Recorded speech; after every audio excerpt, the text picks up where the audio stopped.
Welcome back. স্বাগত জানাই আমার নতুন ভিডিওতে। আজকের ভিডিও একটু অন্যরকম হতে যাচ্ছে। তো এখন চলছে শীতকাল, অর্থাৎ শীতের শেষের দিকে।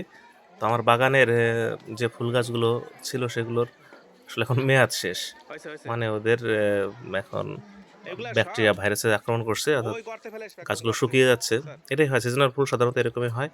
তো আমি আমার স্টুডেন্টদের নিয়ে আহ সাথে স্যারেরা ছিলেন গোলাপ ম্যাথ হইছে, স্যার লাগাই এবং দিচ্ছে তো শারীরিক এটা যে শিক্ষা স্যার সুন্দর গোলাপ হয়। বাবু নিহার হ্যাঁ, বাড়ি এবং ম্যাথ স্যার এই গোলাপ বাবু হয়। বিজনকান্তি মণ্ডল আমাদের সাথে ছিলেন। কিন্তু গোলাপগুলো তো আর আমরা থাকে না। করছি কি, এখন যে গাছগুলো আসলে হুম? বয়স্ক হয়ে গেছে ওগুলো তুলে এটা তো ফেলতেছি। হন। বিশেষ করে ছোট রাখবো? গাঁদা, আমাদের দেশে বিভিন্ন ধরনের গাঁদা হয়, যে অনেকে বলে চাপা গাঁদা, সেটা। চটকি গাঁদা, এগুলো আমরা তুলে ফেলছি, যেগুলো গাছগুলো মারা যাচ্ছে।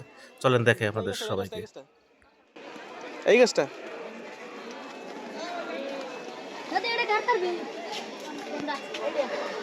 উড়ে টান উড়ে এই কাঠিগুলো পুঁতে দিও, কাঠিগুলো পুঁতে দিও, ঠিক আছে?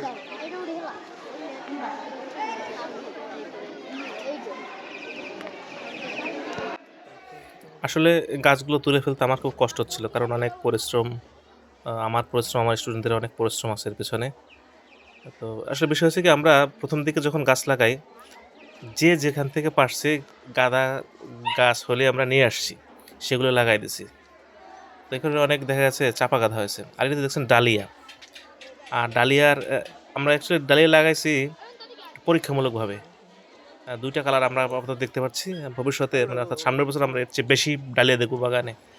তো যে কথা বলছিলাম, যে গাছগুলো তুলতে খুবই কষ্ট হচ্ছিল, কারণ নিজের হাতে অনেক একটু, একটু করে তোলা চারা, ছোট ছোট। বিশেষ করে ডাল থেকে চারা রুটিং এর মাধ্যমে চারা তৈরি করা, তারপর সেগুলোকে লাগানো, বড় করা, সার দেওয়া, নেড়ে দেওয়া। সে শীতের মধ্যে ছাত্রদের নিয়ে মনে পড়ে খুব খারাপই লাগছিল। কি করা যাবে? আসলে আবার সামনের বছর আবার নতুন করে হবে গাছ। আবার ছাত্রছাত্রীদের নিয়ে আমি আবার বাগান করব। আর এবারে করব কি, আমরা শেষের দিকে করছি, ভিডিওতে দেখতে পাবেন যে ফুলের গাছের ফুল সংগ্রহ করছি। এবার দেখব ফুল গাছ থেকে সংগ্রহ করে চারা করলে কি গাছ হয়। এর কি পাশাপাশি হয়েছে আমি বড়িরা? তো জানি আমি কোথায় বীজ পাওয়া যায়, অর্থাৎ গোলাপ এটা? খুব ভালো হাইব্রিড বীজ পাওয়া যায়, সেটা আমি জানি ঢাকা থেকে। ওখান থেকে আমি নিয়ে আসি। এগুলো আনলে 100% জার্মিনেশন হওয়ার সম্ভাবনা থাকে।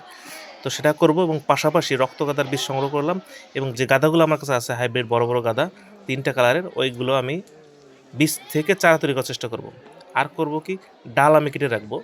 যে ডাল থেকে আমি চেষ্টা করব বংশবিস্তারের মাধ্যমে আ চারা তৈরি করার। তো দেখা যাক। আর এটা হচ্ছে ল্যান্টেনা, আমাদের বাগানের একেবারে একটা প্রাণ ধরে রেখেছে আরকি।